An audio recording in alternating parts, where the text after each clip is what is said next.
छात्रों, उपसर्गों और प्रत्ययों के प्रयोग से हमारे सामने कुछ नई परिस्थितियां आती हैं। नंबर 1, मूल शब्द के अर्थ में बदलाव आ जाता है, यानी हमारा जो भी मूल शब्द होगा उसके साथ अगर हम प्रत्यय या उपसर्ग का प्रयोग करेंगे तो उसके अर्थ में बदलाव आ जाता है। दूसरी स्थिति, मूल शब्द के अर्थ में विशेषता आ जाती है। उपसर्ग और प्रत्यय के प्रयोग के साथ जब मूल शब्द को जोड़ा जाता है तो उसकी में विशेषता भी आ जाती है, यानी कि उपसर्ग व प्रत्ययों का स्वतंत्र रूप से प्रयोग नहीं किया जा सकता।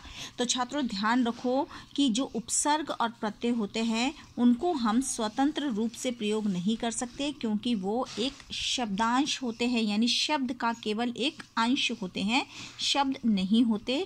उपसर्ग और प्रत्यय के साथ जब हम मूल शब्द को जोड़ते हैं तभी वो अपना कोई नया अर्थ बनाता है।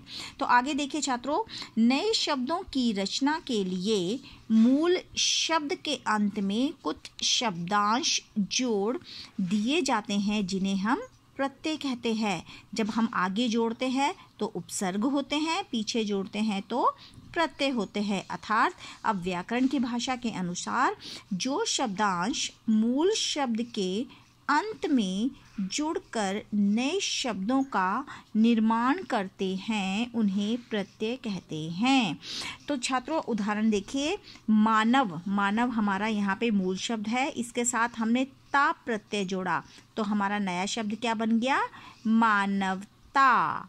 तो छात्रों आगे जुड़ने वाले उपसर्ग, पीछे जुड़ने वाले क्या होते हैं? प्रत्यय। तो छात्रों आशा करती हूँ कि ये आपको अच्छे से समझ आ गया होगा। तो आइए हम कुछ और उदाहरण देखें। अब देखिए उपसर्ग, अर्थ और नया शब्द। छात्रों यहाँ देखिए मैंने अ उपसर्ग का प्रयोग किया। अ का मतलब क्या होता है? अभाव, यानी रहित, किसी चीज़ के बिना या किसी चीज़ की कमी। तब अ उपसर्ग के साथ मैंने शब्द जोड़े, अनाथ, अधर्म। अगला देखिए दु, दु यानी रहित, इसमें भी देखिए दुविधा, दुबला। इनके साथ मैंने मूल शब्द जोड़ के आगे दु उपसर्ग लगाया तो मेरे सामने एक नया शब्द आ गया। आगे देखिए दुर। छात्रों ये ध्यान रखना, दु और दुर दोनों में ही अलग अलग है, दोनों ही अलग अलग हैं। कुछ बच्चे इन दोनों को एक साथ जोड़ देते हैं।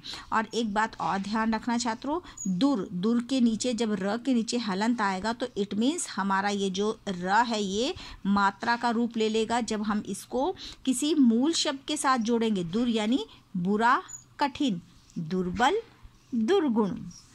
अब भर, भर यानी भरा हुआ, भरपेट, भरपूर।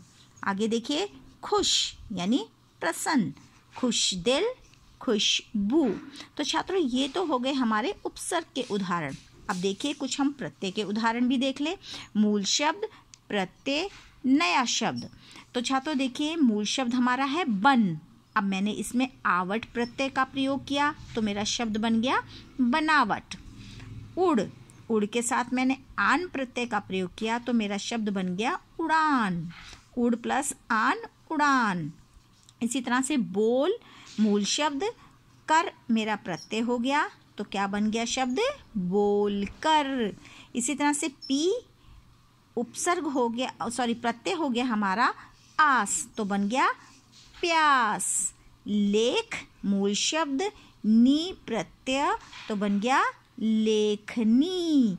अब छात्रों ये उदाहरण मैंने आपके सामने प्रस्तुत किए और इन उदाहरणों के द्वारा आशा करती हूँ आपको ये कंसेप्ट अच्छे से समझ आ गया होगा। धन्यवाद।